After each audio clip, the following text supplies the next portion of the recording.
कहानी शुरू होती है प्रतापनगर कस्बे से, जहां हर गली के नुक्कड़ पर दो चीजें चलती है, एक चाय और दूसरी चर्चा। अरे यार, ये धनी राम का खानदान है ना, क्या बताएं, सोना है सोना।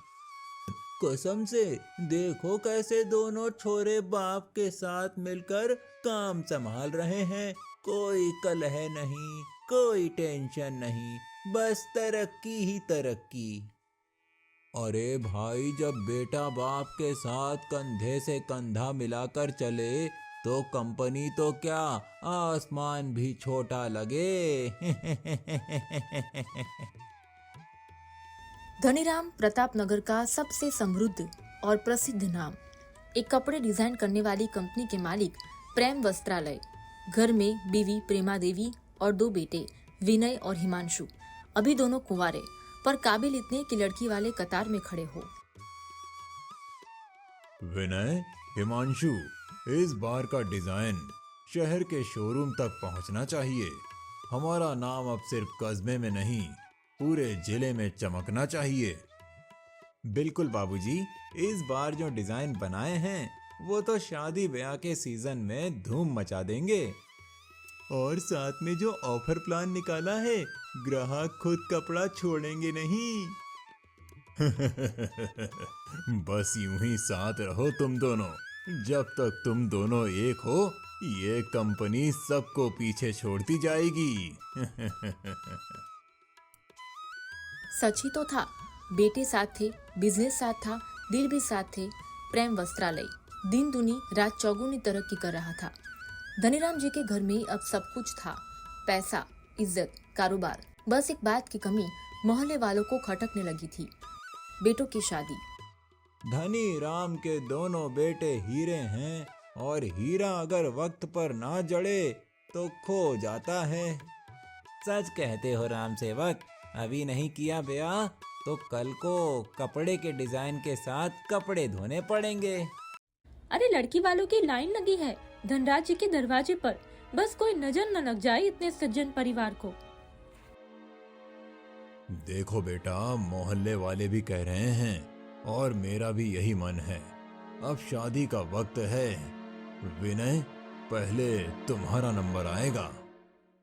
बाबूजी, जैसी आपकी मर्जी, लेकिन लड़की पढ़ी लिखी हो और समझदार भी। तो फिर देखो बेटा, आज शाम को लड़कियों की तस्वीरें दिखाने आ रहे हैं शर्मा जी। कहीं ना कहीं तुम्हारा जोड़ा जरूर होगा। और फिर शुरू हुआ वो सिलसिला जो हर भारतीय घर में चलता है, लड़कियों की तस्वीर पर माथापच्ची। मम्मी, ये तो ज्यादा ही मेकअप करती है, असली चेहरा कौन सा है पता नहीं। ये MBA तो है, पर चाय बना पाएगी क्या? अरे तो चाय बनवाया है या कंपनी चलवानी है? और फिर आई वो तस्वीर जिसने सबका मन मोह लिया। पूनम। पूनम पढ़ी लिखी, कॉमर्स ग्रेजुएट, घर चलाना जानती थी, स्वादिष्ट खाना बनाना भी, बातों में नरमी, व्यवहार में मिठास। धनीराम जी ने फैसला कर लिया, यही है हमारे विनय के लिए सही लड़की। हमें दहेज की परंपरा नहीं निभानी बेटा, हम बेटी देंगे और वही हमारा सबसे बड़ा सौभाग्य है। हमें भी दहेज नहीं चाहिए, बस बेटी चाहिए जो इस घर को अपनेपन से भर दे।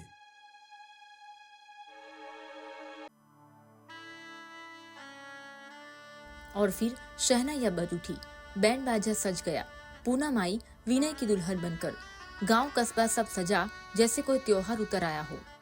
अरे कोई पूनम को बताओ, पहले पाँव दाएं रखना, नहीं तो सास का गुस्सा बाएं से आएगा। माँ जी अबे से डराने लगी। हंसी रौनक रस में सब कुछ अपनी जगह था। और फिर आया वो पल, गृह प्रवेश, जहाँ एक बहू अपने सपनों के घर में पहली बार कदम रखती है। बेटा, अब तू सिर्फ बेटा नहीं रहा, अब एक पति है और इस घर का बड़ा सहारा भी। मैं कोशिश करूंगा बाबूजी, आपकी इज्जत कभी कम ना हो। अब इस घर की नई धड़कन बन चुकी थी पूनम। सभी खुश थे, लेकिन रसोई के चूल्हे में सिर्फ खाना नहीं पकता, कभी कभी रिश्तों की कड़ाइयाँ भी चढ़ जाती है। शादी के बाद की पहली सुबह, जहाँ नई बहू का चेहरा तो सबने देख लिया था, अब सबकी नजर उस पर थी जो वो थाली में परोसने वाली थी। हे भगवान, नमक ठीक डाला है या ज्यादा होगा? सासू माँ क्या सोचेगी? अरे बिटिया, रसोई में घबराहट नहीं, प्यार डालो, स्वाद अपने आप आ जाएगा। पूनम ने बनाई आलू की सब्जी, दाल, चावल और गर्मा गर्म रोटियां। सारे घर में खुशबू फैल गई थी और सब जुट गए खाने के लिए। वाह बेटा पूनम, ऐसा लग रहा है जैसे सालों से बना रही हो। भाई अब तो दुकान से खाना बंद, अब घर में शेफ आ चुकी है। मुझे तो लग रहा है अब रसोई में मेरी छुट्टी। दाल में कुछ नमक कम है और सब्जी भी थोड़ी ज्यादा मिर्च वाली है। अगली बार ध्यान रखूंगी देवर जी। बेटा, जब रसोई में स्वाद नहीं होता तो अक्सर कारण दिल में होता है। हिमांशु अकेला महसूस कर रहा था। भाई की शादी ने उसे थोड़ा अलग थलग कर दिया था। ना कोई उससे खाना पूछता, ना हाल, और दिल की भूख रोटी से नहीं भरती। हमारे हिमांशु की आंखों में खालीपन है। अब इसे भी अपना जीवन साथी मिलना चाहिए। बिल्कुल, अब वक्त है उसे भी अपना घर बसाने का। कल ही पंडित शर्मा को बुलाते हैं।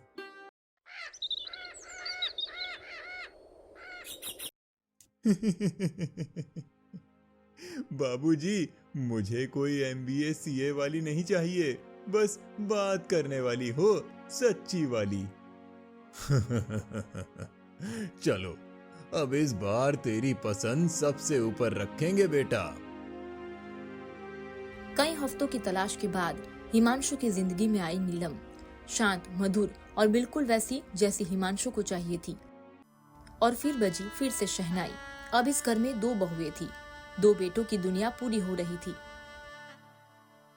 सासू माँ, क्या मैं पूनम भाभी से रसोई सीख सकती हूँ?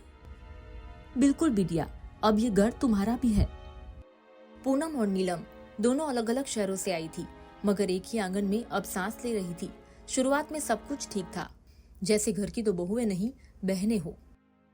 अरे नीलम, तू इतना बड़ा बड़ा प्याज काटेगी तो सब रो देंगे। दीदी, रोएंगे नहीं, आपके हाथ के परोठे के लिए तरसेंगे। अरे वाह, आज तो मेरी रसोई में जैसे मीठा गीत चल रहा है। सासू माँ भी खुश थी। बेटों को अब आराम था और बहुओं की जोड़ी ने घर की जिम्मेदारी संभाली थी।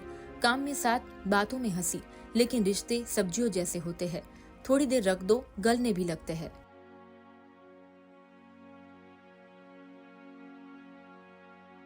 दीदी, ये चादर आप उल्टी तरफ फोल्ड कर रही हो, माँ जी को पसंद नहीं आएगा। अरे मैं रोज करती हूँ ऐसे, माँ जी ने तो अभी कुछ नहीं कहा। शायद आप करती हो इसीलिए नहीं करती, मुझे तो कल परसों में ही समझा दिया था। हो सकता है तुम्हें जरूरत पड़ी हो समझाने की। नीलम, सुबह की चाय में इतना दूध कौन डालता है? पूरे घर में दूध खत्म हो गया। तो दीदी, आप बोल देती, कल मैंने ही दूध का पैकेट मंगवाया था। वैसे भी सबके लिए चाय मैं ही बना रही हूँ आजकल। बना रही हो तो एहसान भी जता रही हो। नहीं दीदी, पर अगर काम में गलती हो तो जिम्मेदारी भी कोई ले। चाय तो बन गई, लेकिन अब उसमें मीठे से ज्यादा कड़वाहट थी। दोनों के बीच की लकीरें अब रेखाएं बनने लगी थी। शुरुआती मिठास अब तेरे मेरे में बदल रही थी। कहीं ऐसा ना हो कि जिस घर को हमने जोड़ा वो फिर से 2 हिस्सों में बंट जाए। रिश्तों की दीवार गिरती नहीं, दरार से टूटती है, और वो दरार शायद बननी शुरू हो गई है। अब घर वही था, लोग वही थे, लेकिन आवाज में मिठास कम और चुप्पी ज्यादा हो गई थी। जब घर की बातें घर तक रहती है तो बच्ची इज्जत रहती है, लेकिन जब वही बातें व्यापार तक पहुंच जाए तो नुकसान सिर्फ रिश्तों का नहीं होता, पूरे भविष्य का होता है। देखो हिमांशु, इस बार के डिजाइनों में हल्के रंग ज्यादा चलेंगे। बाजार रिसर्च यही कह रही है। भैया, ये रिसर्च तुम्हारी बीवी ने की है या कंपनी की टीम ने? क्या मतलब है तुम्हारा? मतलब ये है कि हर बार पूनम भाभी की राय ही क्यों मानी जाती है? क्या नीलम की समझदारी कम है? पहली बार विनय और हिमांशु के बीच बात काम से निकलकर घर तक पहुंच गई थी और अब बातों में सिर्फ व्यापार नहीं था, एहसान, जलन और बहुए की परछाइयां भी थी। कंपनी की मीटिंग में अगर हिमांशु जी हर बार मुंह चढ़ाकर बोलेंगे तो काम कैसे चलेगा? तो आप ही सब कर लीजिए फिर। आपकी चलती है वैसे भी हर जगह, कभी ऑफिस में तो कभी माँ जी के सामने। अब बहनों जैसा रिश्ता पीछे छूट चुका था, अब दोनों के बीच सिर्फ तुलना और टकराव बचा था। देखो हिमांशु, तुम अगर अब भी जिद पर अड़े रहोगे तो मैं अकेले ही डील फाइनल कर लूंगा। कर लो, वैसे भी अब कंपनी तुम्हारी पत्नी की राय से चल रही है, मेरी कोई औकात ही नहीं रही। हे ठाकुर जी, हमारे घर को क्या हो गया है? कल तक जहाँ हंसी थी आज वहाँ ताने हैं। अब हमें कुछ करना ही होगा, वरना ये घर नहीं बचेगा और ना ही हमारा नाम। अब घर में कुछ टूटने की आवाज आने लगी थी। हालांकि कोई दीवार नहीं गिरी थी, लेकिन दिलों की दरारें साफ दिखने लगी थी। कोई चीजें टूटती नहीं, बस बढ़ जाती है, जैसे दीवारों वाला घर या दिलों से जुदा एक परिवार। अब जब साथ नहीं रह सकते तो सब कुछ बांटना ही पड़ेगा। घर, कंपनी, दुकान, सामान, हर चीज 2 हिस्सों में। हाँ, और भाई साहब, उनके हिस्से का रिसर्च डिपार्टमेंट जरूर देना, आखिर वो भाभी जी की निगरानी में चलता है। और तुम्हें वो गोदाम दे देंगे जिसमें तुमने बिना पूछे स्टॉक डंप कर दिया था। ये घर हमने जोड़ कर बसाया है, अब ऐसे 2 हिस्सों में बंटता देख दिल बैठा जा रहा है। घर जोड़ने के लिए तो दिल भी जोड़ने होते हैं। आपने कहाँ कोशिश की दीदी? अब बातें चुभने लगी थी और घर की हवा में अपनापन नहीं, टूटन की गंध थी। माँ मेरी हैं, हमेशा मेरे साथ रही हैं, मेरी हर जरूरत को समझा है। अब मैं अकेला रहूंगा तो माँ को मेरे पास रहना चाहिए। और बाबूजी, उन्होंने बचपन से मुझे सिखाया है, हर जिम्मेदारी मेरे साथ निभाई है, वो मेरे साथ ही रहेंगे। मैं हिमांशु के पास रहूंगी। और मैं विनय के साथ। अब घर बढ़ गया था, 4 दीवारों में 2 हिस्से। अब एक हिस्से में माँ का मंदिर, दूसरे हिस्से में बाप की छड़ी।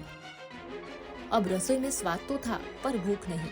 थाली में खाना परोसा जाता था पर दिल तक नहीं पहुँचता था। अरे, कल तक तो जो एक दूसरे के कंधे से कंधा मिलाकर चलते थे, आज एक दीवार के आर पार भी नहीं देखते। धनी राम के बेटे थे हीरे जैसे, मगर अब कोयले से भी काले लगते हैं। ना माँ कुछ कहती है ना बाप, जैसे सबके मुंह पर ताले लगा दिए हो। कभी कभी लोग बोलते नहीं, क्योंकि बोलने से अंदर का रोना बाहर आ जाता है। भगवान, क्या हमारी गलती थी? हमने तो 2 बेटे पाले थे, अब 2 दीवारें क्यों खड़ी है हमारे ही घर में? कभी नहीं सोचा था कि घर बंटवाने वाला फैसला इतना अंदर तक तोड़ देगा। अब घर में रौनक नहीं थी, बस दिन और रात की अदला बदली होती थी। पूनम और नीलम दोनों अब काम करती थी, पर दिल से नहीं। भाई भाई अब अलग थे, कागजों पर, कमरों में और दिलों में भी। ये वही विनय हिमांशु है ना, जो कभी एक दूसरे के जूते तक संभाल लेते थे? हाँ, अब तो दूसरे की परछाई से भी नफरत करते हैं। धन है, दुकान है, कपड़े हैं, बस प्यार नहीं बचा। दोपहर हो गई है और अभी तक सिर्फ एक ही कस्टमर। साहब, पिछले हफ्ते से यही हाल है, पुराने कस्टमर अब हिमांशु भाई के पास जा रहे हैं। और वहां जाकर भी क्या मिलेगा? ना नया डिजाइन, ना क्वालिटी, बस जिद पर टिका धंधा। क्या मतलब है? वो पार्टी ऑर्डर कैंसिल करके विनय के पास चला गया? साहब, उन्होंने कहा है आपके फैब्रिक में कंसिस्टेंसी नहीं है और अब वो शोरूम वाले भी कम बात कर रहे हैं। जब तक हम साथ थे तब तक कंपनी आसमान पर थी, अब आधा मैं आधा वो और धंधा पूरा नीचे। अब तो ना हिमांशु की दुकान में मजा है, ना विनय में भरोसा। दोनों की अक्ल मारी गई है, लड़ाई में बिजनेस तो गया, अब देखना कब दुकान बंद होती है। पिछले महीने का टर्नओवर आधा हो गया और ऊपर से खर्चा 2 गुना। ये बंटवारा तो जैसे जहर बन गया है। माँ, रोज नुकसान हो रहा है। शुरुआत में लग रहा था मैं अकेले ही सब कर लूंगा, पर अब समझ आ रहा है विनय भैया की जगह कोई नहीं ले सकता। बेटा, काम के रिश्ते कभी अकेले नहीं चलते, जैसे खाना अकेले नमक से नहीं बनता। भाई साहब, हम आगे सप्लाई नहीं करेंगे। आपके और हिमांशु जी के बीच जो भी चल रहा है उससे मार्केट में अफवाहें फैल गई हैं। मतलब अब हमारा नाम भी भरोसे लायक नहीं रहा। देखिए, हम बिचौलिए हैं, भरोसे से ही कमाते हैं। आप दोनों के अलग अलग काम ने मार्केट में आपकी इज्जत आधी कर दी है। हमने जो कमाया था वो हमारे ही हाथों से लुट रहा है।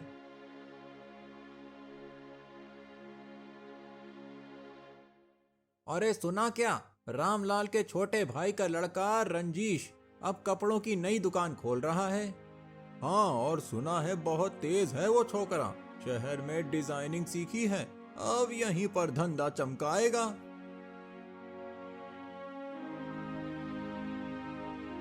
देखो, विनय और हिमांशु दोनों अलग हो चुके हैं। दोनों की सप्लाई टूट चुकी है। अब ग्राहक भटकेगा और वही मेरा मौका है। लेकिन साहब, दोनों का नाम तो बहुत बड़ा है, लोग भरोसा करते हैं। भरोसे पर चलने वाले अब लड़ाई में उलझ चुके हैं, और जब 2 शेर आपस में लड़ते हैं तो मैदान पर गीदड़ राज करता है। अरे चाचा जी, अब क्यों पुरानी दुकान में घूमते हो? मेरे यहाँ लेटेस्ट डिजाइन भी मिलेगा और दाम भी आधे। सच में? गारंटी के साथ। ना भाई की तकरार, ना बहू की तनी हुई भौं, सिर्फ कपड़ा और कद्र। रमेश काका नहीं आए आज? हर हफ्ते तो आते थे। साहब, वो अब रजनीश के फैब्रिक से सामान उठा रहे हैं, 10% सस्ता दे रहा है, और ऊपर से शहर वाला स्टाइल भी। सब समझ रहा हूं मैं। रजनीश एक एक ग्राहक खींच रहा है और हम बैठे हैं एक दूसरे से जलन में। हम दोनों ने जो मिलकर नाम कमाया था वो आज कोई तीसरा हड़प रहा है और हम कुछ नहीं कर पा रहे।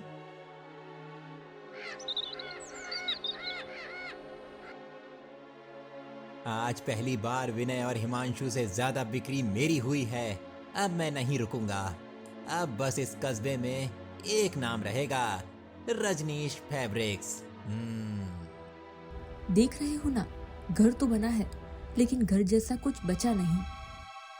4 थालियां बनती हैं, लेकिन हर किसी की थाली में सिर्फ खाना होता है, रिश्ता नहीं। पूनम की चुप्पी और नीलम की थकी हंसी। बहुएं तो रसोई में है, पर दिल दीवारों में गुम हो गए हैं। और कंपनी जिसे हमने अपने खून पसीने से बनाया, आज उस पर रजनीश का बोर्ड चमक रहा है। हमारे बेटों की तकरार ने सब मिट्टी में मिला दिया। हमने 2 बेटों को घर बांट कर दिया, पर क्या सोचा था कि साथ में रूह भी बढ़ जाएगी। अब और देर नहीं कर सकते। अगर अब भी नहीं संभला तो ना बेटा बचेगा, ना घर, ना कंपनी, ना इज्जत।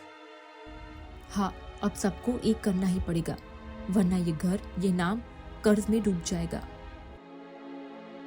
सासू माँ ये सब कह रही थी और मैंने कभी कुछ महसूस भी नहीं किया।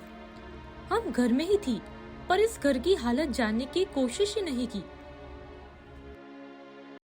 माँ जी, बाबूजी, तुम दोनों? हमने आपकी सारी बातें सुन ली, और सच कहे तो हम खुद भी अब थक चुके हैं। हमने भी कुछ खोया है भाई भाई की लड़ाई में।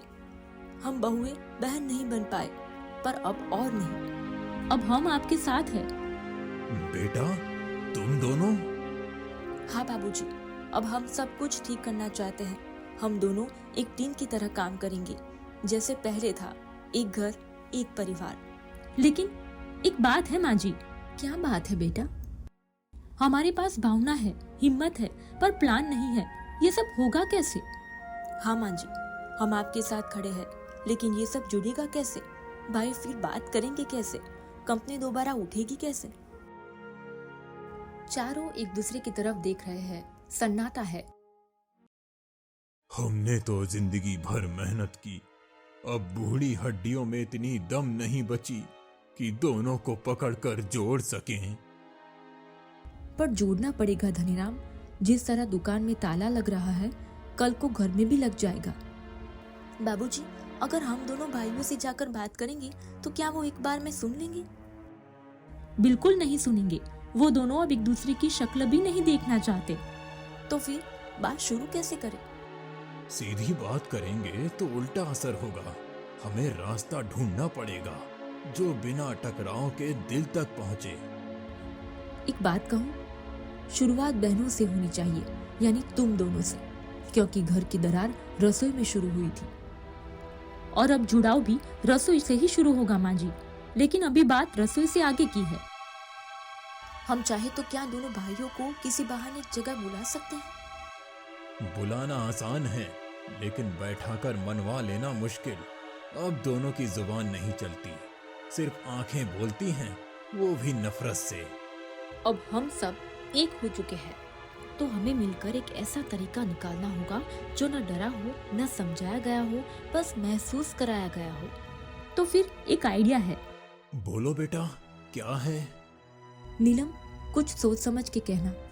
अगर आप सब साथ हैं, तो मैं वो रास्ता बताती हूँ जिससे ना सिर्फ दोनों भाई साथ बैठेंगे, बल्कि बात भी करेंगे और शायद सोचेंगे भी। क्या सच में ऐसा हो सकता है? नीलम, अगर तूने ये कर दिया तो इस परिवार को फिर से जीवन दान मिल जाएगा। बोल बेटा, क्या करना होगा हमें? सब कुछ बताऊंगी, एक शर्त पर। आप सबको पूरा साथ देना होगा, बिना एक सवाल किए। हम साथ हैं नीलम, अब की बात पूरा साथ। जो भी करना है कर, अब हार मानने का वक्त नहीं है।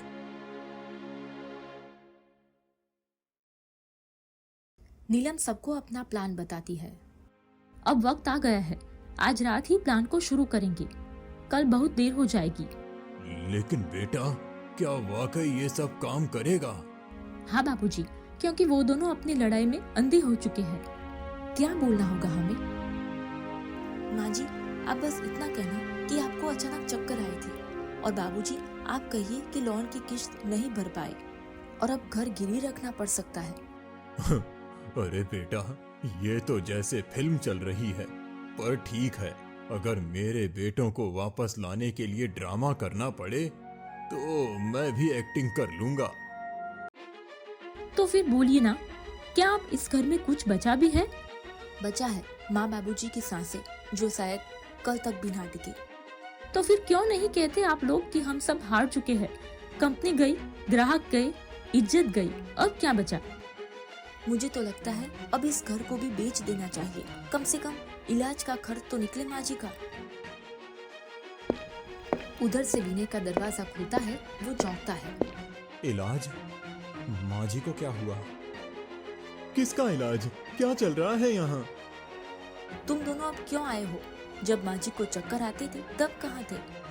और जब बाबूजी बैंक के नोटिस से टूट गए थे, तब तुम दोनों अपने गोदाम गिन रहे थे। क्या सच में माँ की तबीयत इतनी खराब है? कुछ नहीं बेटा, बस थोड़ा सा चक्कर।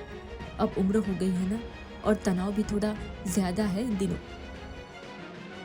माँ, आप बताती क्यों नहीं? मैं सब संभाल लूंगा, भैया से कहकर सब ठीक करवा दूंगा। भैया से? यानी मुझसे? तू बात करेगा मुझसे? अगर माँ के लिए बात करनी पड़े तो हाँ।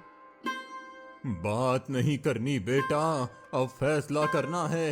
या तो तुम दोनों अपनी लड़ाई खत्म करो, या फिर इस घर का नाम मिटा दो। सन्नाटा छा जाता है। हम सब थक चुके हैं। एक घर में 2 दरवाजे, एक माँ के लिए 2 आंसू, एक पिता के लिए 2 अकेलेपन, अब और नहीं। अगर तुम दोनों नहीं सुधरे तो हम दोनों बहुएं भी अलग निकल जाएगी इस घर से, क्योंकि जिस घर में सिर्फ दीवारें हो, वहाँ बहुएं क्या करेगी? हिमांशु, तूने जो सुना, क्या वो तुझे हिला नहीं गया? माँ की आवाज ने दिल में कुछ तोड़ दिया, और बाबूजी की हिम्मत देखकर लग रहा है अब हम हार नहीं सकते। दोनों एक दूसरे की तरफ देखते हैं लेकिन बात नहीं करते, बस देखते हैं। बस बेटा, आज की रात हम चारों ने हिम्मत कर ली। अब देखना है कि तुम दोनों कल क्या करते हो।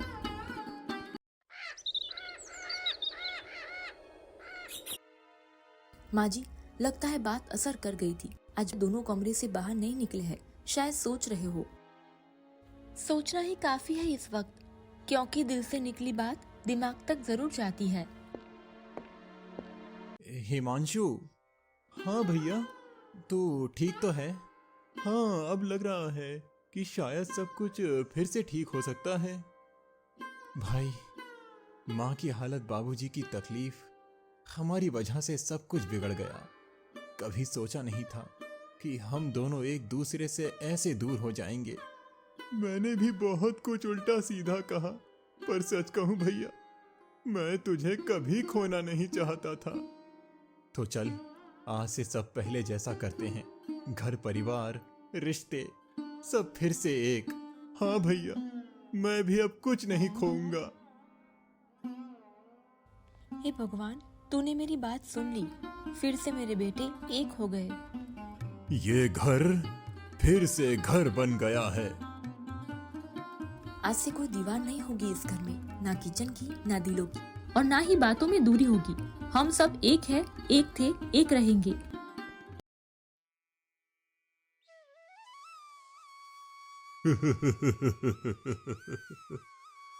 अब तो जीने का मन हो रहा है।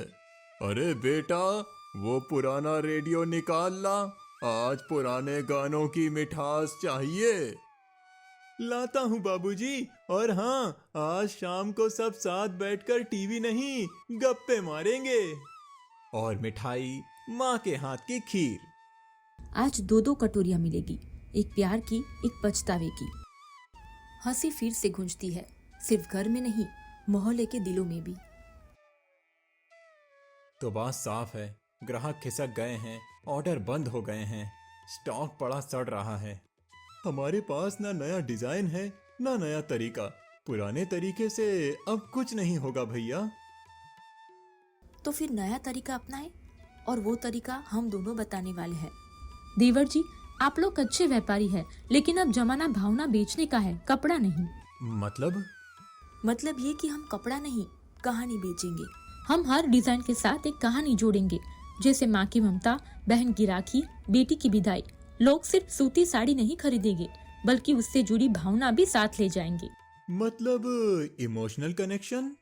सिर्फ इतना नहीं, हम फेसबुक, इंस्टा और व्हाट्सएप ग्रुप को लेकर प्रचार करेंगे। दुल्हन के लिए खास कलेक्शन, टीचर डे पर साड़ी गिफ्ट, जैसे छोटे छोटे प्रचार अभियान।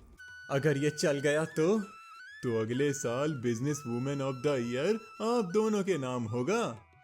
मैंने कंपनी बनाई थी, पर अब इसे उड़ाया गया है। भाई, जो काम हम मिलकर ना कर सके, वो इन दोनों बहनों ने कर दिखाया। अब समझ में आया, घर की लक्ष्मी अगर साथ हो तो लक्ष्मी घर लौट ही आती है। अब मुझे कोई चिंता नहीं, क्योंकि ये घर भी चल पड़ा है और कंपनी भी।